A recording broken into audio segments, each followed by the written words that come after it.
If you are preparing for geography optional तो आपने mostly दो ओपिनियन सुने होंगे।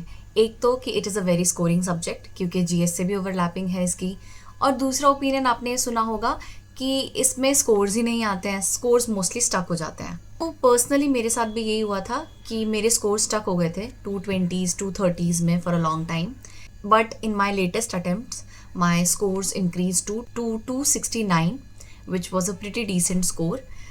और इंटरेस्टिंगली ऐसा भी नहीं कि मैंने कोई नए रिसोर्सेज ऐड किए, मैंने इनफैक्ट दो तीन चीज़ें ट्वीक करी which worked a great deal for me, जो मैं इस वीडियो में शेयर करूँगी। So please watch this video. Hello champs, in this video I'll share my strategy honestly and the resources that I used and worked for me. तो I hope it helps you. देखिए starting में मैंने classes ली थी एक well known institute से, but क्या हुआ था कि नोट्स थे वो पूरे नहीं थे, कॉम्प्रिहेंसिव नहीं थे, वो मोस्टली इंक्लाइंड थे फिजिकल जोग्राफी की तरफ, एंड ह्यूमन जोग्राफी में भी मोस्टली थॉट्स वगैरह थे, पर बाकी काफ़ी चीज़ें उसमें मिसिंग थी, एंड पेपर 2 भी कंप्लीटेड नहीं था।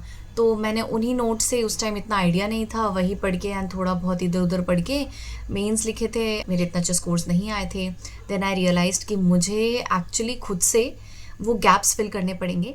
एक जोग्राफी सर मिले जो मेरे मेंटर भी बने, अत्यबली सर। उस टाइम किसी और इंस्टीट्यूट में पढ़ाते थे, अभी वो एक नए इंस्टीट्यूट से जुड़े हुए हैं। तो उनकी गाइडेंस मेरे लिए बहुत वर्क करी। मेरे मार्क्स एक्चुअली एक मुझे बहुत इम्प्रूवमेंट दिखा, जहाँ मेरे 230s में आ रहे हैं वहाँ मैं 260s में मैंने शिफ्ट किया। तो मेरा मतलब ये है कि अगर आपके प्रिपरेशन में आपको एक अच्छी गाइडेंस मिल जाए, कोई मेंटर मिल जाए, वो कोई भी हो सकता है, वो टीचर हो सकते हैं, वो आपके सीनियर हो सकते हैं, फ्रेंड्स हो सकते हैं, जो आपको एक राइट डायरेक्शन दे सके, वो बहुत हेल्प करेगा आपको। पेपर 2 की प्रिपरेशन आप लूज़ नहीं छोड़ सकते। मतलब हमें लगता है ना कि हम पेपर 1 पढ़ लेंगे तो ठीक है यार, ये भी हो जाएगा, पेपर 2 में भी इनकॉर्पोरेट कर लेंगे, क्या ही करना है, वही चीज़ें यूज़ करनी है इंडिया के लेवल पे। पर अगर हम नहीं अच्छे से प्रिपेयर करेंगे राइट डायरेक्शन में, तो हमारे जो आंसर्स होंगे बहुत जेनरिक होंगे। जो अप्रोच होती है पेपर 1 और पेपर 2 में थोड़ी डिफरेंट होती है। मतलब पेपर 1 में हमें ज़्यादा दिखाना होता है कि हमें अच्छी नॉलेज है एकेडमिकली, हम कॉन्सेप्ट्स को समझते हैं, एंड पेपर 2 में हमें एप्लीकेबिलिटी बहुत अच्छे से दिखानी होती है कि हम कैसे लिंक कर पाते हैं उसको पेपर 1 से, ताकि वो जीएस टाइप्स आंसर ना लगे। तो स्टार्ट करते हैं पेपर 1 से। पेपर 1 में पार्ट ए में आता है फिजिकल जोग्राफी। तो उसमें मेरे जो रिसोर्सेज थे, मैंने कुछ टॉपर्स की वीडियोस टाइम देखी थी। तो रूपा मेड सिंपल है एक बुक, आप उसको रेफ़र कर सकते हो, उसमें सिंपल लैंग्वेज में है। और एक है Strahler and Strahler, physical geography by Strahler and Strahler. पर मैं ये बुक को बहुत अच्छे से नहीं पढ़ पाई थी क्योंकि मुझे टाइम ही नहीं मिला था, मैं बैक टू बैक मेंस लिख रही थी, तो वो साइकिल ऐसा हो रहा था रिपीटेटिव, तो मुझे एक प्रॉपर टाइम नहीं मिला कि मैं अच्छे से कोई बुक रेफ़र कर सकूँ एक नई।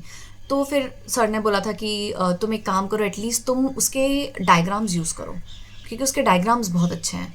एंड तो मैंने वही किया। मैंने बुक्स में से सिर्फ सिलेक्टिव कुछ, जैसे क्लाइमेटोलॉजी हो गया, जियोमॉर्फोलॉजी हो गया, कुछ कुछ टॉपिक्स में मैंने अच्छे अच्छे डायग्राम्स छांटे एंड मैंने उसको अपने नोट्स में ऐड ऑन किया।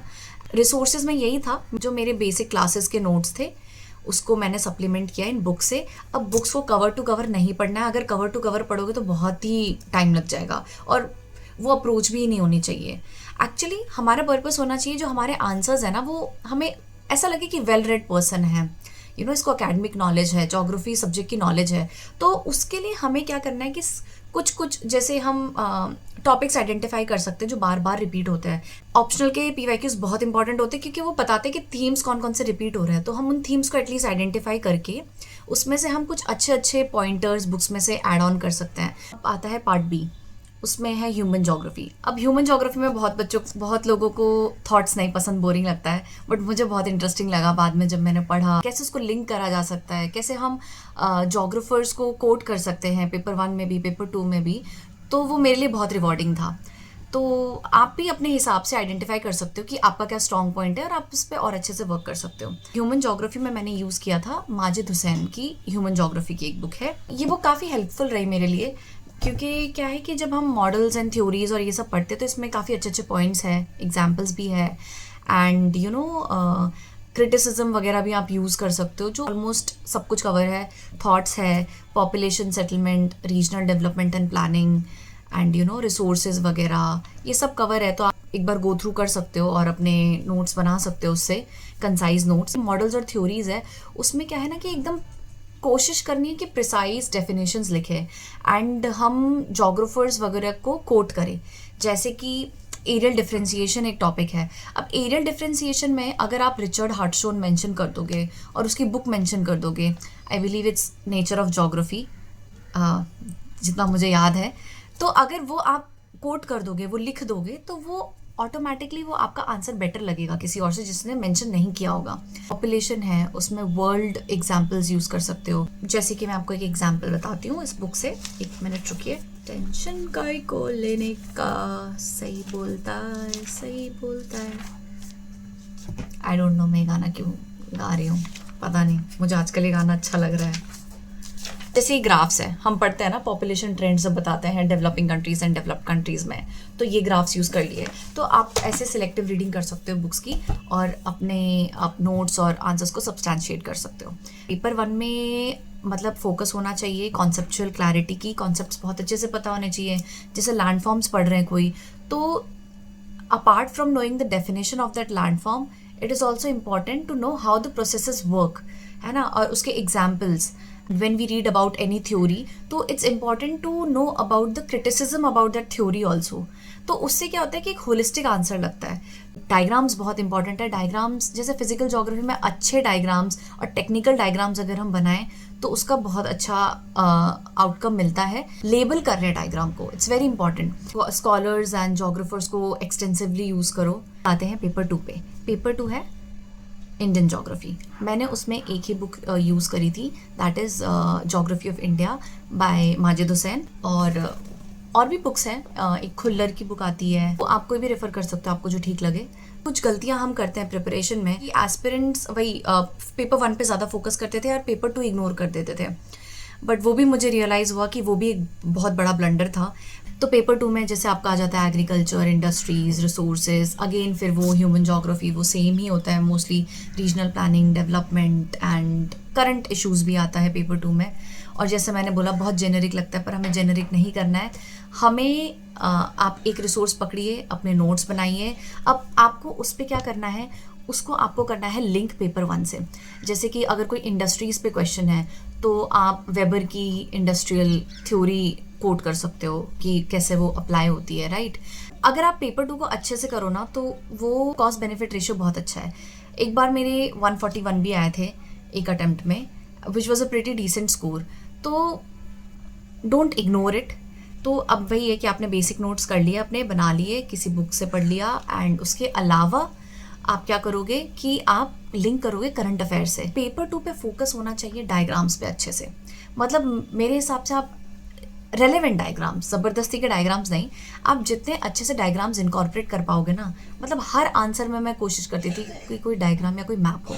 मैप टू रीजनल स्पेसिफिक, कि आपने स्पेसिफिकली मेंशन कर दिया एग्रीकल्चर में पंजाब हरियाणा वीट बेल्ट, है ना, या प्लांटेशन एग्रीकल्चर इन केरला, और केरला को आपने मैप में दिखा दिया। तो ऐसे रीजनल स्पेसिफिक एग्जाम्पल्स और मैपिंग बहुत हेल्प करता है। 1-2 चीज़ें जो मैंने पहले बोली थी अपने वीडियो में, जिससे मतलब ड्रास्टिकली मेरे मार्क्स इंप्रूव हुए हैं।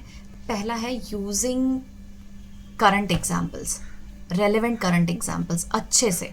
मतलब ये सुनने में लग रहा होगा लेकिन उसको इनकॉर्पोरेट करना बहुत इंपॉर्टेंट है। मैंने जैसे कि अपनी ये नोटबुक में अपने एग्जाम्पल्स लिखे हुए थे, देखिए sign, never ever give up, तो maybe it's a sign. आप जो भी एस्पायर कर रहे हो, don't give up, the best is yet to come. तो देखिए मैंने बहुत सारे एग्जाम्पल्स, जैसे मैं न्यूज़पेपर पढ़ा करती थी तो न्यूज़पेपर्स में से एग्जाम्पल्स ले लिए। टॉपर्स की कॉपीज़ बहुत हेल्प करती है, मैंने उनकी कॉपीज़ देखी एंड उसमें से कुछ बहुत अच्छे अच्छे एग्जाम्पल्स थे, वो मैंने इनकॉर्पोरेट किए। जैसे डेजर्टिफिकेशन है तो इसमें ये ऐसा मैप अफ्रीका का दिखा दिया और उसमें ग्रेट ग्रीन वॉल इनिशिएटिव, वो केस स्टडी की तरह यूज़ कर लिया मैंने पेपर 1 में। एंड दूसरा जो पॉइंट था वो है इंटरलिंकिंग ऑफ टॉपिक्स, और जो डिमांड है क्वेश्चन की वो एड्रेस कर ली, अब उसको लिंक भी करना ज़रूरी है। जैसे कि इंडस्ट्रीज़ के बारे में क्वेश्चन है तो आप उसको लिंक कर सकते हो कि इंडस्ट्रीज़ है तो कैसे वो रीजनल डेवलपमेंट में हेल्प करेगा, कैसे वो रीजनल इनइक्वालिटी भी कम कर सकता है, you know. And industries depend करती है ऑन द रिसोर्सेज, एंड कैसे वो एग्रीकल्चर को इम्पैक्ट करता है एक रीजन की। All these aspects they could be linked. Similarly environment का क्वेश्चन आ गया, कोई लैंडस्लाइड, तो अब आप उसमें डालिए कि कैसे स्लोप इंस्टेबिलिटी के वजह से लैंडस्लाइड्स वगैरह एग्रीवेट हो जाती है, तो आपने उससे लिंक किया. फिर आप क्लाइमेट चेंज से उसको लिंक करोगे. तो ऐसे interlinking of topics would actually make our answers comprehensive, and कहीं ना कहीं हमारे मार्क्स एक एवरेज मार्क्स से थोड़े इम्प्रूव हो जाएंगे. तो बस यही मेरी स्ट्रैटेजी थी. आप अपने कॉन्सेप्ट्स अच्छे से करिए, सिलेबस को बहुत अच्छे से कोशिश करिए, पेपर 2 को इग्नोर मत करिए, एंड एग्जाम्पल्स बहुत अच्छे से यूज़ करना. ये सब आपको बहुत हेल्प करेगा. एंड अच्छे टीचर या एक अच्छे मेंटर की हेल्प भी बहुत हेल्प करती है ऑप्शनल जैसे सब्जेक्ट में. बस अपना बेस्ट दीजिए एंड टेंशन बिल्कुल मत लीजिए, हो जाएगा. तो I hope it help you and take care.